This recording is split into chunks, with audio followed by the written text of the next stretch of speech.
Assalamualaikum warahmatullahi wabarakatuh. Salam kenal semuanya. Nama saya Leni Putri Wahyudi. Saya mahasiswa Magister Institut Teknologi Bandung, jurusan Entrepreneurship angkatan 28.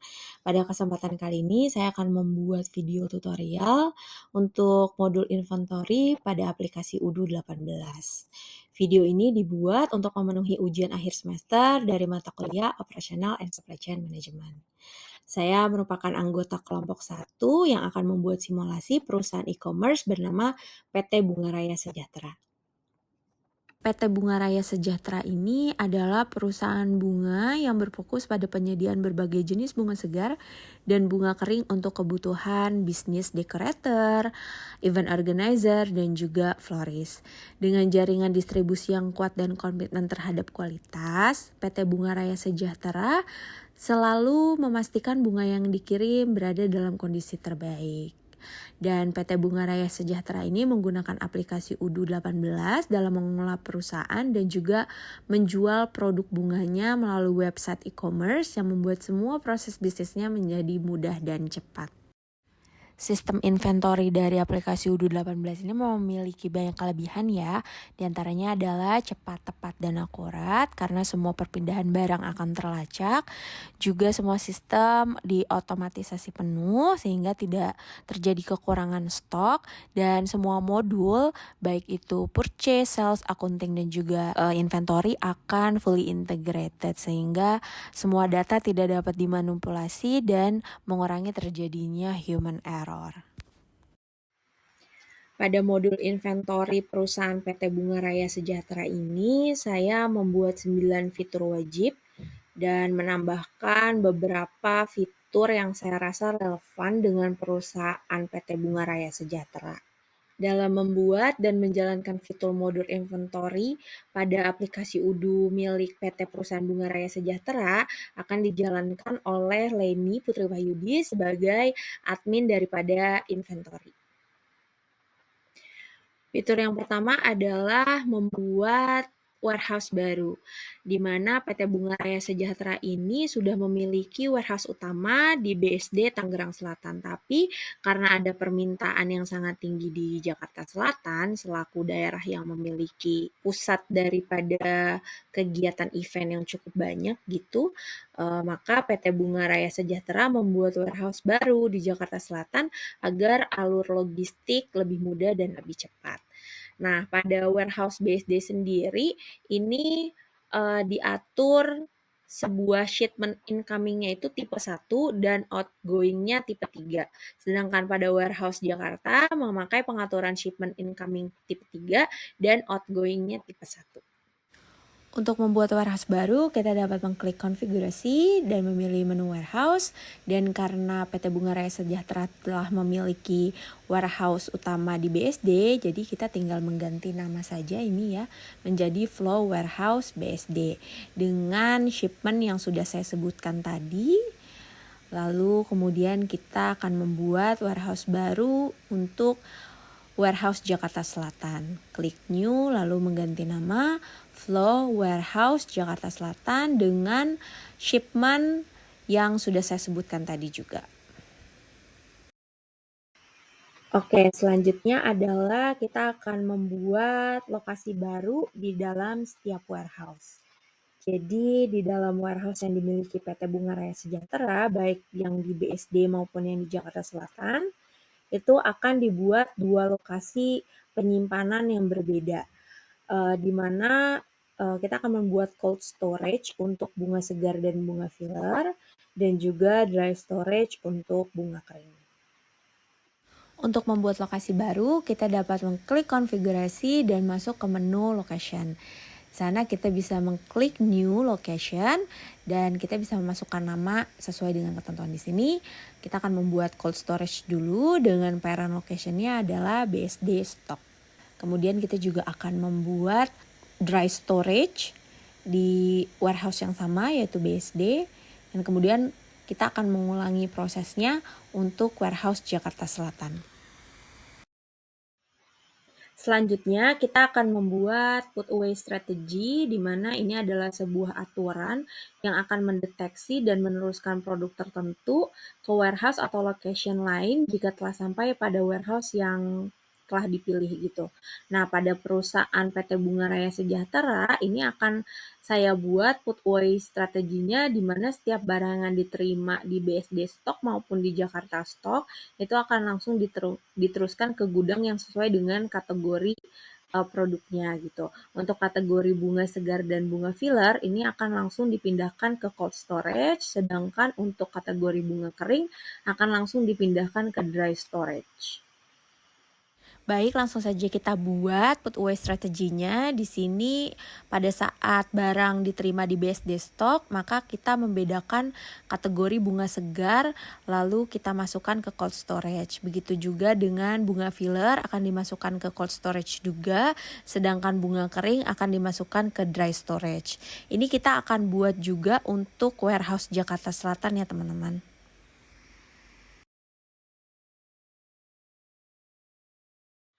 Untuk memastikan produk tetap tersedia, maka di sini saya membuat reordering rules begitu ya. Pada PT Bunga Raya Sejahtera ini kita akan membuat reordering rules pada 3 produk contoh saja, yaitu bunga baby bread, bunga filler ruscus, dan bunga filler solidago.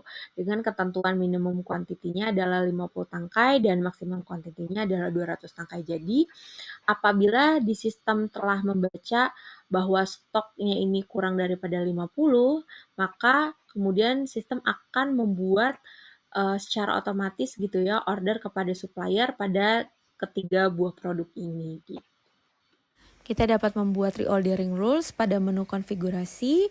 Lalu ini kita langsung buat saja yang baru untuk bunga baby bread dengan minimum quantity 50 dan maksimum quantity 200. Kita masukkan juga untuk bunga filler ruscus dan juga untuk bunga filler solidago.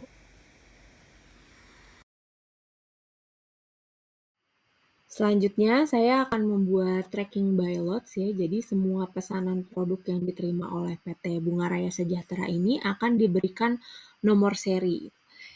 Ini akan memudahkan integrasi dengan proses removal strategi first in first out yang akan menjadi ketentuan perusahaan dan yang akan saya buat setelah ini.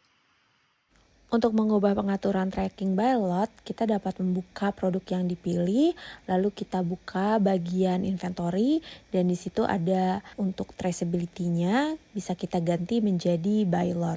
Nah, setelah ini sudah kita atur, kemudian pada saat barang sampai di warehouse seperti itu, kita bisa memberikan nomor lot kepada produknya. Nah, ini akan menjadi panduan untuk dapat melacak dan juga mengatur dalam sistem removal strategi. Oke, selanjutnya saya akan membuat pengaturan first in first out ya. Jadi setelah kita dapat membedakan produk yang kita miliki ini berdasarkan nomor serinya gitu ya, ini akan memudahkan proses removal strategi first in first out ini gitu. Jadi perusahaan PT Bunga Raya Sejahtera ini kan produknya memang bunga yang sangat cepat layu ya. Oleh karena itu, yang paling dulu keluar itu adalah yang sudah lebih lama disimpan. Dan ini akan bisa kita tracking berdasarkan nomor lots-nya gitu. Kita dapat merubah sistem removal strategi ini pada pengaturan lokasi atau pada saat membuat lokasi baru. Pada bagian logistik, removal strategi dapat dirubah menjadi first in, first out. Oke, selanjutnya di sini saya akan membuat unit of measure. Ini sangat penting sekali ya, karena akan digunakan untuk menentukan jumlah daripada produknya. Nah, di sini saya akan membuat unit of measure itu ada 3, di mana ada tangkai, yang itu adalah 1 unit tangkai gitu ya. Lalu ada pack yang berisi 20 tangkai, ini kemudian nanti akan digunakan oleh customer florist seperti itu. Dan juga ada bundles berisi 100 tangkai. Nah, ini kemudian akan berguna sekali untuk membedakan UM purchase dengan UM pembelian, karena kita akan membedakan gitu. Jadi untuk UM purchase itu adalah menggunakan bundles, sedangkan untuk UM pembelian customer itu menggunakan tangkai. Jadi UM purchase dengan bundle isi 100 tangkai misalnya, bunga mawar kita beli dari supplier seharga 332.500. Nah, maka cost unitnya ini per tangkai kan menjadi 3.325. Nah, perusahaan ini kemudian akan menjual kepada customer dengan UM tangkai dengan harga 4.750 yang akan memberikan margin kepada perusahaan sebesar 30%. Ini akan selaras ya dengan tujuan daripada pembuatan modul inventory ini, di mana ingin meningkatkan profit daripada perusahaan seperti itu. Kita dapat membuka UOM kategori melalui menu konfigurasi. Lalu di sini saya telah membuat UOM tangkai yang dimana dia menjadi reference unit dan jumlahnya adalah 1. Lalu kemudian saya membuat pack di situ yang bigger than the reference berjumlah 20 tangkai.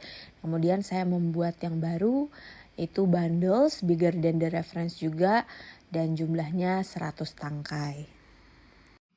Baik, selanjutnya kita akan membuat inventory adjustment dan juga UDU cycle. Nah, di UDU ini kita dapat membuat dan juga mengatur siklus pengecekan produk inventory ya, gitu. Dan untuk PT Bunga Raya Sejahtera sendiri, ini saya membuat 2 buah siklus yang berbeda, di mana bunga segar dan bunga filar itu dilakukan setiap hari, karena memang cenderung rentan ya, jadi harus setiap hari gitu. Nah, untuk bunga kering karena lebih tahan, makanya bisa untuk lebih lama, yaitu 15 hari. Nah, misalnya di dalam siklus pengecekan ini terjadi sebuah perbedaan jumlah inventory di sistem dengan jumlah di warehouse, asli di warehouse-nya gitu ya. Nah, kita dapat melakukan adjustment. Nanti kita akan coba simulasikan pada bunga mawar merah. Sebelumnya kita harus mengatur dulu untuk storage location dan juga annual inventory day amount. 31 Desember ini merupakan pengaturan default ya. Lalu kita bisa masuk ke bagian location melalui konfigurasi. Dan kita bisa masuk ke cold storage. Di sini kita bisa ganti untuk salary counting-nya bisa 1 hari untuk cold storage. Dan kemudian kita bisa mengganti 30 hari untuk dry storage. Nah, ini bisa kita ganti 30 hari. Selanjutnya kita dapat melakukan inventory adjustment melalui physical inventory. Dan kemudian pada kasus ini kita akan mengaplikasikan kepada bunga mawar ya. Di situ terlihat jumlahnya adalah 21, sedangkan pada saat melakukan pengecekan di gudang jumlah aslinya adalah 20. Nah, di sini kita rubah menjadi 20, kita masukkan di situ dan terdapat perbedaan 1 tangkai ya. Kita apply. Kemudian setelah itu kita dapat melihat history daripada inventory adjustment yang kita lakukan. Selanjutnya, saya akan membuat inventory valuation. Tapi memang sebenarnya pada UDU 18 ini, pengaturan ini sudah tidak ada lagi ya. Maksudnya kita sudah tidak dapat lagi mengatur apakah inventory valuation-nya ini dapat dilakukan secara manual ataupun secara otomatis. Karena sepertinya sekarang telah berubah menjadi otomatis gitu. Jadi kita sudah tidak dapat lagi mengaturnya. Tapi intinya pada fitur ini kemudian kita dapat mengetahui nilai daripada persediaan gitu, baik dari jumlah unitnya dan juga dari jumlah nilai dalam rupiah seperti itu. Kita dapat mengatur inventory valuation melalui produk kategori. Di situ pada inventory valuation kita bisa merubah costing methodnya. Di sini defaultnya adalah standard price ya. Dan seperti yang sudah saya jelaskan tadi, tidak ada metode otomatis maupun manual di sini. Dan untuk melihat inventory valuation-nya Kita bisa lihat berdasarkan valuation at date ini ya. Kita pilih aja tanggal hari ini. Di situ langsung terlihat jumlahnya, jumlah unit maupun jumlah value dalam rupiah. Sekian video tutorial fitur modul inventory pada perusahaan PT Bunga Raya Sejahtera. Semoga videonya bermanfaat dan sampai ketemu di video selanjutnya.